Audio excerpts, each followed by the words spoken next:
In last lecture, we have studied about the electrolysis of molten NaCl. This type is aqueous NaCl. Molten NaCl आणि aqueous NaCl हे दोन जे इलेक्ट्रोलिसिसचे type असेल त्यामध्ये थोडासा बदल आहे. In last lecture, we have learned about the electrolysis process of the molten NaCl. Molten NaCl means without water, only melted NaCl. And here we are start the point electrolysis of aqueous NaCl. Aqueous NaCl means with water. Means first of all water is dissolved in water and the solution is called as aqueous NaCl. And this aqueous NaCl is used for this electrolysis process. In last lecture, the molten NaCl means without water, only melted NaCl. Here the construction is same, only here different about the aqueous NaCl. Aqueous NaCl means with water. Construction: two electrodes, carbon and iron. Carbon cathode dipped in the aqueous solution of NaCl. These two electrodes are connected to the battery. Anode at the positive terminal, cathode at the negative terminal. On passing electric current from the battery, the NaCl get dissociated.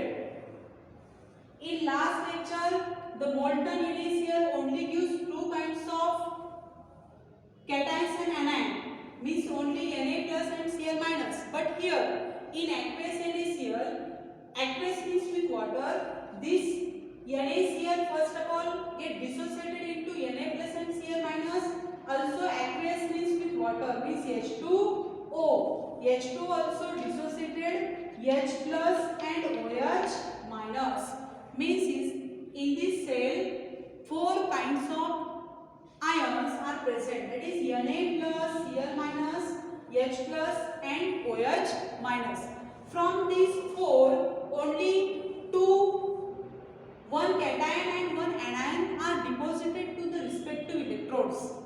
Means here on passing electric current, positive ion deposited at the negative electrode and negative ion deposited at the positive electrode. And here two types of cation, two anions, from which only one cation and one anion are deposited on respective electrodes. Here first see reduction of reaction at cathode. At cathode from Na plus and H plus या ठिकाणी दोन टाइपचे cation आहे Na plus आणि H plus. त्यापैकी फक्त Na plus जो आहे तो डिपॉझिट होणार. म्हणजे H plus साठी जितकं व्होल्टेज असेल तितके नेसेसरी असेल तितकं नसणार, म्हणून फक्त Na plus हा जो आहे तोच इथे डिपॉझिट होणार कॅथोड वरती. अदरवाइज H सुद्धा पॉझिटिव्ह आहे परंतु तो डिपॉझिट होणार नाही. Means only Na plus gives reduction reaction. जो डिपॉझिट होईल त्याची रिएक्शन लिहायची Na plus. आणि रिडक्शन रिएक्शन आहे म्हणजे गेन ऑफ इलेक्ट्रॉन, म्हणून तो एक इलेक्ट्रॉन गेन करेल. एक इलेक्ट्रॉन गेन केल्यानंतर मिळेल तुम्हाला Na. म्हणजे फर्स्ट रिएक्शन मध्ये इथे तुम्हाला सोडियम वरती एनोड वरती Na कॅथोड बघतोय आपण, कॅथोड वरती इथे Na डिपॉझिट होणार. कॅथोड निगेटिव्ह आहे ते कंटिन्युअस Na प्लस जमा झाला त्याचं कन्वर्जन Na मध्ये झालं, म्हणजे इथे तुम्हाला Na चा लेयर कलेक्शन मिळेल. Then second reaction also on the cathode, म्हणजे कॅथोड वरतीच आता परत सेकंड रिएक्शन होणार कारण इथे दोन टाइपचे आयन्स प्रेझेंट आहे. वॉटर म्हणजे आपण ॲक्वेस प्रोसेस मध्ये ती रिएक्शन करतो आहे म्हणून तुम्ही वॉटर आहे तसंच घेणार. रिडक्शन रिएक्शन आहे तो इलेक्ट्रॉन गेन करेल. दोन हायड्रोजन टू टाइम्स घेतलं म्हणून दोन इलेक्ट्रॉन तो काय करेल गेन करेल. Water gains the two electron. आपण कॅथोडचे रिएक्शन बघतोय. कॅथोडचे रिएक्शन म्हणजे gain of electron means reduction. दोन इलेक्ट्रॉन गेन केल्यानंतर याचं कन्वर्जन तुम्हाला मिळेल H2 प्लस OH मायनस. म्हणजे याचं सेपरेशन होणार. सेपरेशन झाल्यानंतर हायड्रोजन दोन इलेक्ट्रॉन घेतले म्हणजे H2 प्लस OH मायनस. म्हणजे पहिले इथे H प्लस होता तो एक इलेक्ट्रॉन घेतला म्हणून H झाला, परत H आणि प्लस H H2 म्हणजे इथे स्टेबल फॉर्मेशन मध्ये तुम्हाला H2 मिळाला. by gain of 2 electron H2O get convert into H2 plus OH minus. या दोन रिएक्शन झाल्या कॅथोड वरती, म्हणजे half reduction reaction, half reduction reaction. Then at anode half oxidation reaction. Anode always gives oxidation reaction. At anode half oxidation reaction. आता anode हा जो आहे तो पॉझिटिव्ह असेल म्हणून negative electrode, negative ions Cl minus आणि OH मायनस हे deposit होतील या दोन्हीचे दोन रिएक्शन होतील. First of all Cl minus get deposited on the positive electrode anode, म्हणजे पहिली रिएक्शन येणार Cl ची. Cl सिंगल घेतला तर तो स्टेबल नाही म्हणून डायरेक्टली आपण इथे रिएक्शन मध्ये 2 टाइम्स येणार, म्हणजे ती Cl2 तुम्हाला मिळून जाईल. ऑक्सिडेशन म्हणजे लॉस ऑफ इलेक्ट्रॉन, आणि ऑक्सिडेशन लॉस ऑफ इलेक्ट्रॉन आहे म्हणजे इलेक्ट्रॉन पुढे येतील by loss. 2Cl minus give Cl, दोन इलेक्ट्रॉन एका Cl ने एक इलेक्ट्रॉन लॉस केला, दुसऱ्या Cl ने दुसरा इलेक्ट्रॉन लॉस केला, म्हणून हे जे दोन चार्ज 2 मायनस होते ते कॅन्सल होतील. इथे तुम्हाला स्टेबल मिळेल Cl2 plus 2 electron. Then second, जसं आपण इथे वॉटरची एक रिडक्शन रिएक्शन दाखवली त्याच पद्धतीने वॉटरची परत ऑक्सिडेशन रिएक्शन येईल, कारण इथे Na+Cl मायनस दोन्हीचं आपण रिएक्शन ते घेतल्या, पण ॲक्वेस प्रोसेस आहे म्हणून कॅथोडची पण कॅथोडवरती वॉटरची ऑक्सिडेशन रिडक्शन रिएक्शन येईल, त्याच पद्धतीने एनोडवरती सुद्धा वॉटरची ऑक्सिडेशन रिएक्शन येणार. 2 टाइम्स H2O, जसं आपण इथे घेतलं 2 टाइम्स.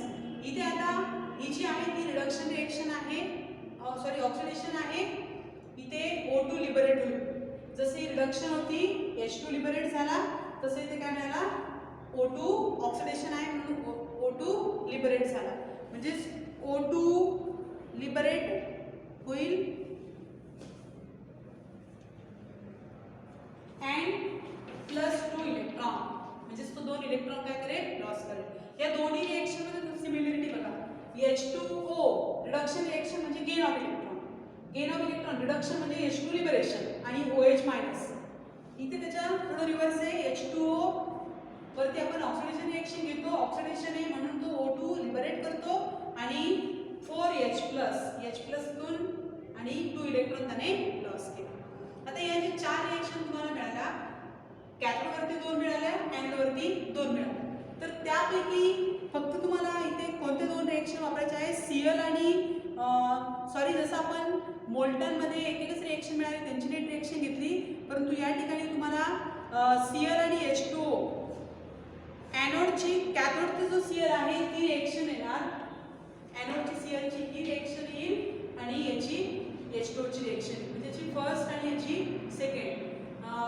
या रिएक्शन तुम्हाला नेट रिएक्शन मध्ये ऍड करायचे असतील, कारण याचं जे रिस्पेक्टिव्ह व्होल्टेज आहे ते इथे एक्सेस ऑफ नसेल म्हणून या 2 रिएक्शनचे ऍडिशन होणार नाही, फक्त 2 रिएक्शनची नेट रिएक्शन होणार. मग हीच रिएक्शन नेट रिएक्शन साठी मी ती ऍड करते, ही फर्स्ट म्हणूया आणि ही second.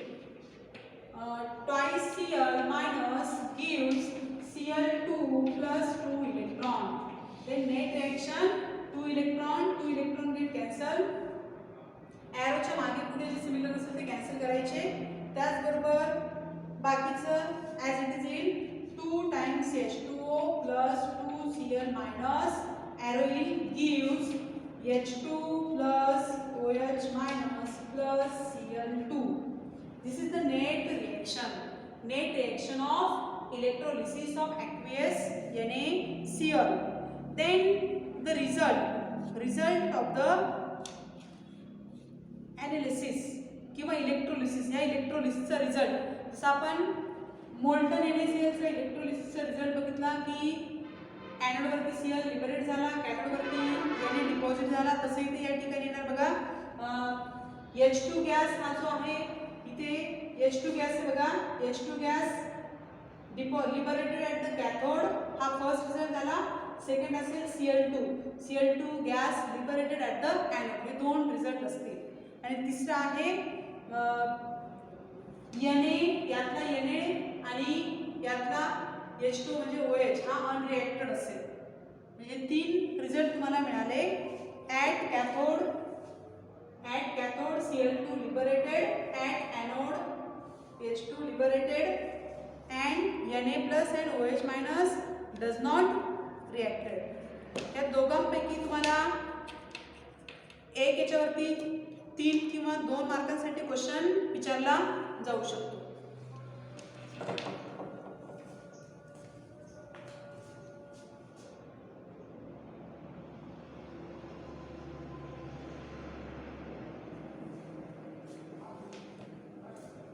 Again here I repeat the result of the electrolysis of NaCl at cathode.